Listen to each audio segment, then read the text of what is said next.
Hello Tyrone, thank you for making the video that you made about outsourcing here in the Philippines. I'm here in the Philippines myself, and I do video, and so when I see that you've taken the time to make the video, prepare your speech, edit it, and then upload it to the channel, then I know that, hey, there's a guy who actually did something. And I want to say thank you for doing that. You know, we see a lot of people who have their cell phones have cameras in them, but they don't want to, they just rather do typing and leave a text message. I'm responding to your video about outsourcing here in the Philippines because I have been outsourcing here for a while. And my outsourcing journey began, probably in 2008, looking for the 4-hour work week. You know, I was thinking about some of these ads you get in the email that says you can make money while you're asleep, you can be on vacation and make money, you can be on the beach. Well, yeah, with the internet we can do things like that. And so I began this journey prior to 2008 because like a lot of people who've been in computers for a long time, we start off as hobbyists, you know, just play around with it. And later we decide, well, what if I can make any money with this thing? I see other people do it. So anyway, so when you're outsourcing, I have tried Fiverr, some of the major places rather, Fiverr, vWorker, Rent-A-Coder, Odesk, Scriptlance. Those are my favorites because if you go to the two major ones that I've named, I've been out there at least 50 projects on both of those. When it was Rent-A-Coder and also at Scriptlance. 50 projects since 2008. 50 projects each one. Now, of course, not every project is successful. When you're learning, you learn a lot in the software business, and so you have to learn what you're doing. But it's kind of like, for me, I think outsourcing is like building a skyscraper.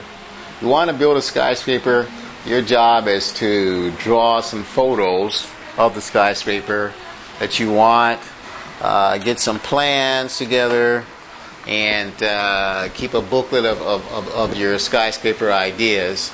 And then you outsource to the architects, the engineers, and they are outsourced to the masons and other people. Let's see now, look at this skyscraper here. He's going to need some pipes.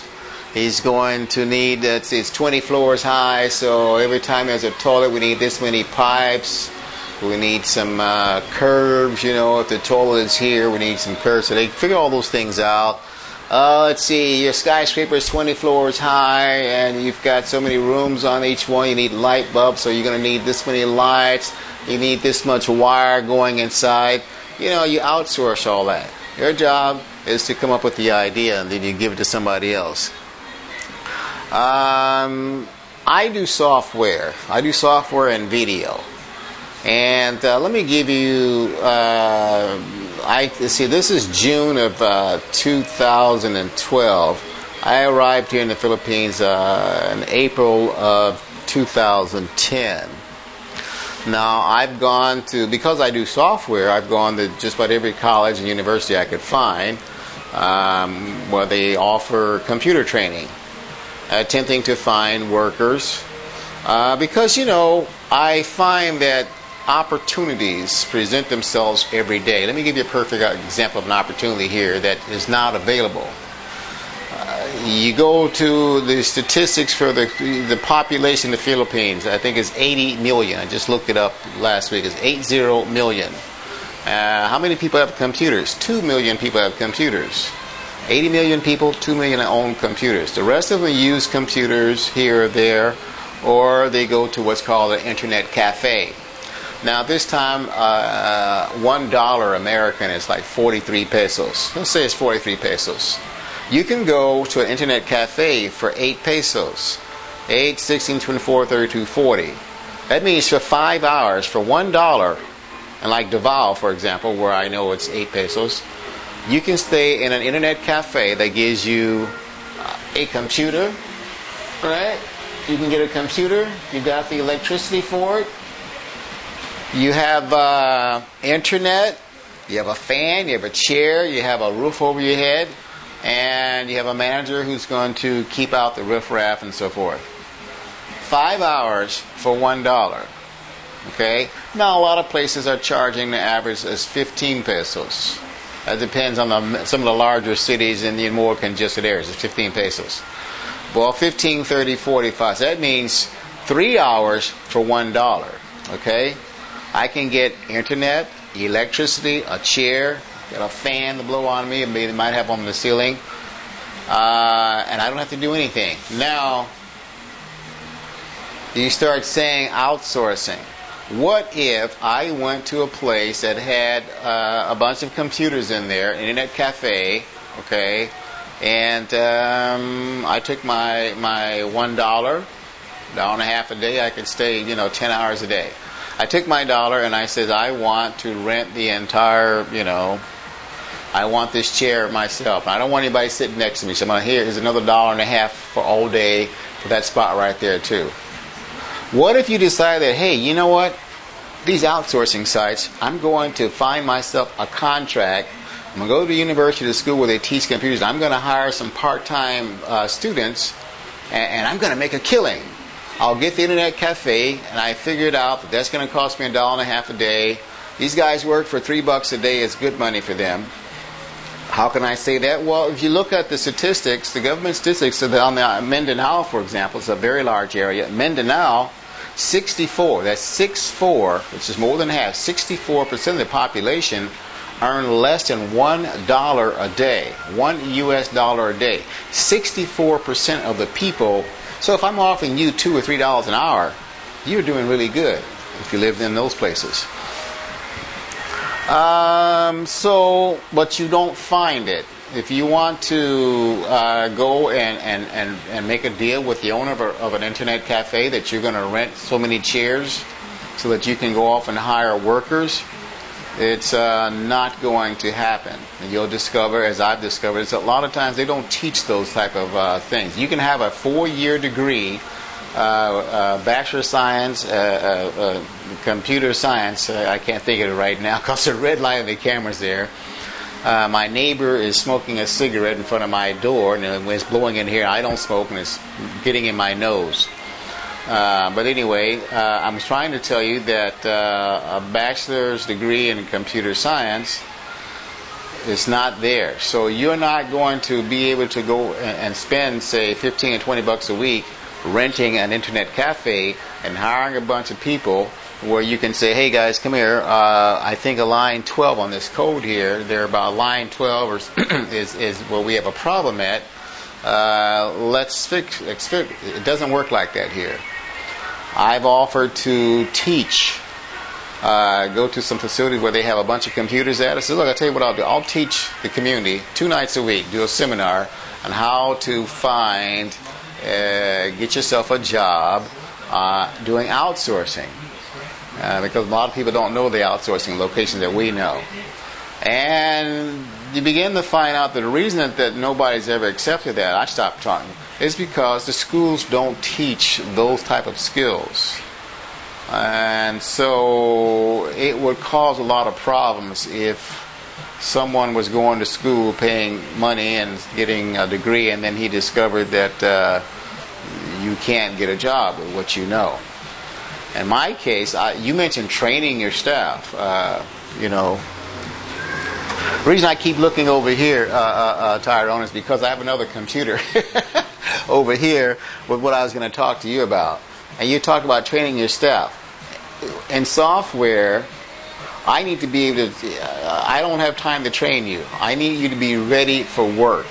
Okay? If I've got a job that needs something repaired, some guy in New York or wherever he might be at is saying, I'll pay $200 to who can solve this problem for me. Okay, so if I've got a room full of computers and a bunch of students in there, 10, 15, 20 guys, and I'm paying there, I'm going to get $200. My expenses are going to cost me less than $50. I get $150 there, so I could do that all day long. For $150 a day, I do that all day long. but you can't find the talent here. Now, you talked about the big corporations hiring many people here. Those are mostly call centers. I don't operate a call center, not interested in operating a call center, so that's not applicable. Now, I don't know what kind of business you did, Tyrone. You said 6 figures. Well, I'd like to do upper 6 figures, maybe 7 figures. But you have to watch out and for a lot of different things that you may not have thought of before. There are some cultural differences, okay? There's a term here called nosebleed. And if you're from Illinois, you already know, you're probably laughing because you know what nosebleed is. For those of you who don't know what nosebleed is, it's a cultural thing. It means that you were thinking so much that your nose started bleeding. You had to use your brain. And people here are proud to talk about, they'll mention you and say, oh, this guy is making my nose bleed. You go to a company, you ask a waiter or you ask a clerk something, and they're not used to answering those questions. They'll tell their old friend, oh, nosebleed, man, I can't figure this guy out. You have to think so hard that your nose bleeds. Well, that's not something you hear about in the USA, where I'm from, okay? So that's a cultural thing. Another thing here is a lot of people are used to poverty. Poverty is their way of life. Their mom's poor, their dad's poor, their brothers are poor, sisters are poor, the neighbors are poor. So there's no real incentive to want to do better, because now you don't fit anymore, okay? You've got money and so you don't fit. Those who want to get out of here become OFWs, overseas foreign workers. Like, for example, in the U.S., nobody makes movies like the USA. The U.S. sends out weapons of mass destruction, and entertainment, movies. Okay, we're good at that. What I'm listening to in the back over here is Korean rap music. The South Koreans have taken over the market for rap and hip-hop here in Asia. The Philippines exports people for maids and domestic workers and things like that. That's what they do. They have, I think it said 10 million people that they send out overseas to go work and send money back here. And those billions of pesos that those people send back here to support their relatives keeps them poor because they're sending money home. And the people here live in large families because they can't afford it or don't want to get on their own. And so everybody's poor. They don't believe in, you'd be surprised at how many people don't have a plastic money card. You show your Visa or MasterCard, and they, wow, I've seen this on TV. You say, wow, what is this about? But that's the way things are here. And so there's a cultural thing about, cultural differences. Another thing is inadequate internet. In the U.S., I think the minimum you should be able to get on download is 4 megabytes. Here, 4 megabytes download, you're paying big money. I pay $35 a month for what they say is up to this speed. Well, the first couple of days, they give you 2 days to test it and see how you like it. 2 days, man, it was on all day, and I was able to upload all my videos to my 2 channels on YouTube. No problem. After 2 days, and I went and signed the contract and paid my $35 down, it was terrible. There's very bad internet here. Now, for me, I need the internet for outsourcing, for talking to people, and for doing videos. So that's important to me. I lived up in the north, at the locals north, at the ocean. Man, beautiful view of the ocean out there, and it's a white sand beach, and I brought my laptop, but there's no signal there. My camera light is blinking, so maybe I'd better hurry this up here. Why don't I stop the camera now, recharge the battery, and come back in a moment or two. Okay, so we've talked about inadequate internet and that it's expensive. Well, it's not really expensive for me and for most foreigners because the $35 a month is just part of what you are required to have if you want internet. What is different here is that the way its internet is measured, but that has nothing to do with this has nothing to do with outsourcing to the Filipinos. So I won't talk about the problems that you have with internet here. I did talk about how much money people make, and that down in Mindanao, 64% of the people make less than $1 per day. The national income averages here is supposed to be $300 per month. That same statistic says that the average American earns $47,500. And so, well, if the average American earns $47,500 and the average Filipino earns $300 a month, I know tons of Filipinos. Let's say in my 2 years, I probably met 10 people who earned $300 per month or more. So let's move on from there. We said that the hourly workers have no real incentive to actually hurry up and get through with something, so your project will probably be delayed.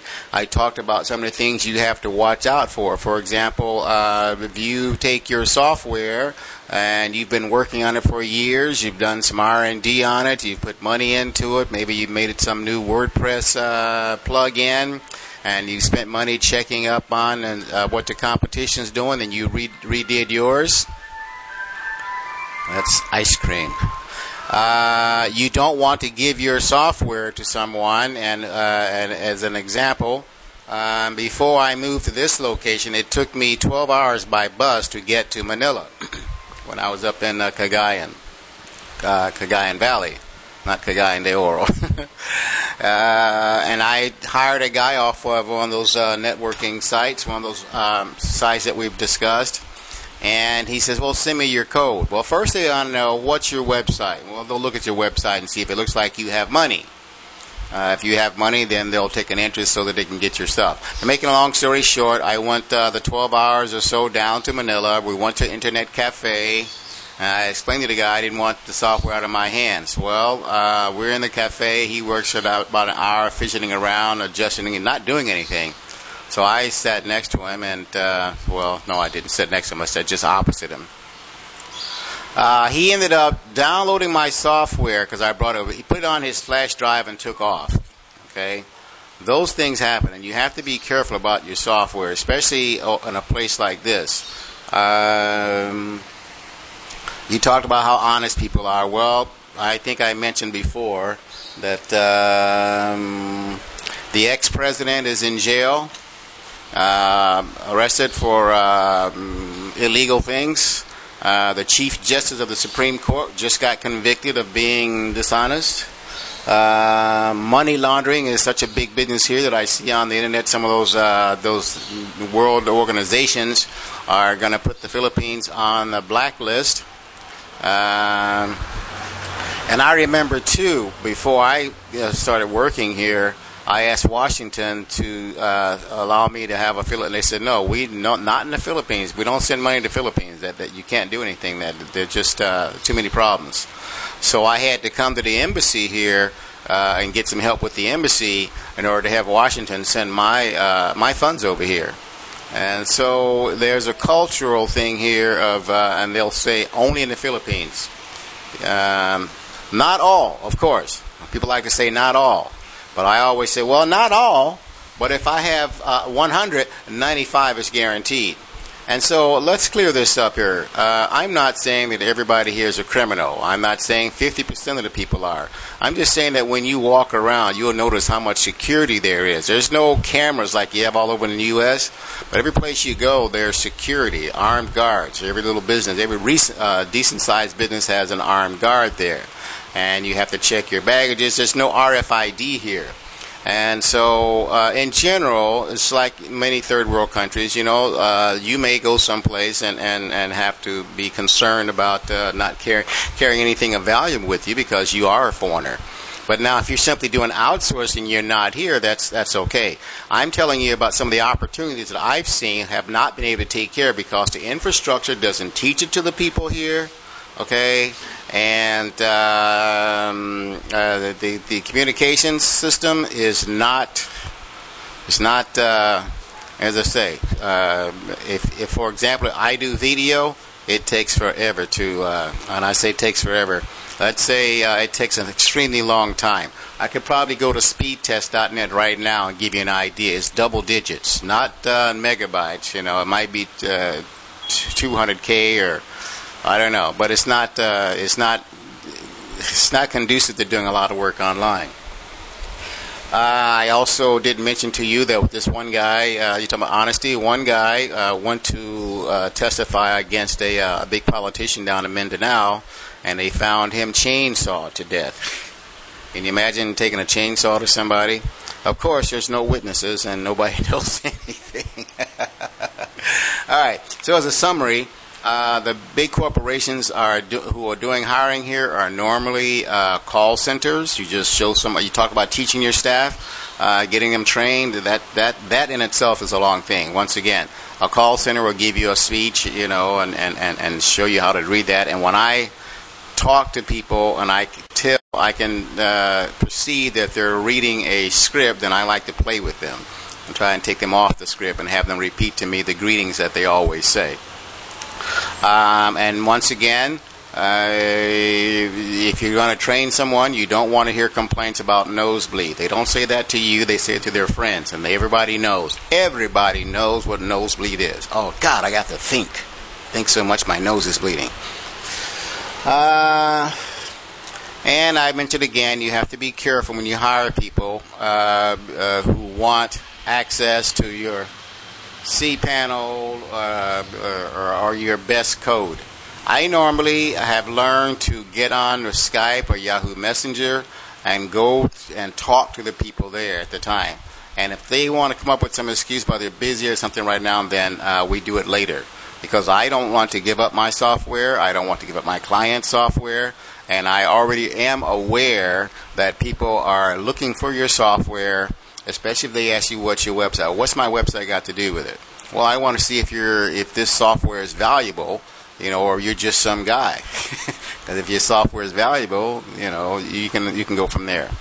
So, being here like I have and having tried to do outsourcing, these are my experiences. I don't say that you will have the same experiences that I have, and mine may be unique, they may not. But I noticed that nobody else who's had the success that you've had, Tyrone, has actually come to your video and said anything about it. So I'm just being honest. That's the way it is for me. Now, finally, before I close, I do video, and I have maybe 28 designs for equipment for my video cameras that I'm trying to find someone to do. They're usually PVC and aluminum.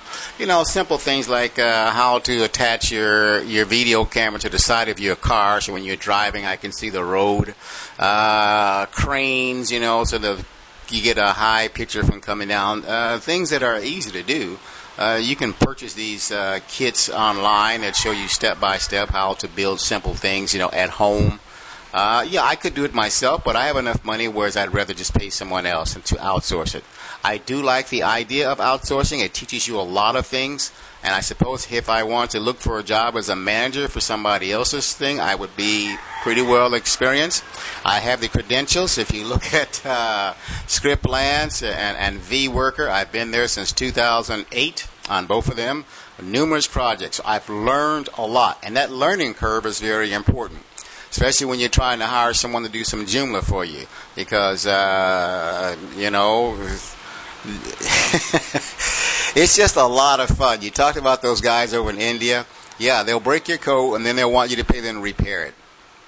But as I say, I've learned that getting on with the Skype, okay, and they'll say, well, can we talk? No, let's not talk. I don't want to practice English with you. I want to have it in writing, because they tend to, in Bangladesh, that area, they tend to repeat what you're saying over and over and over, and then you'll find out, well, let me get with my senior developer. Says, no, I don't want to hire an agency. I want to hire the coder, because he and I are going to talk together.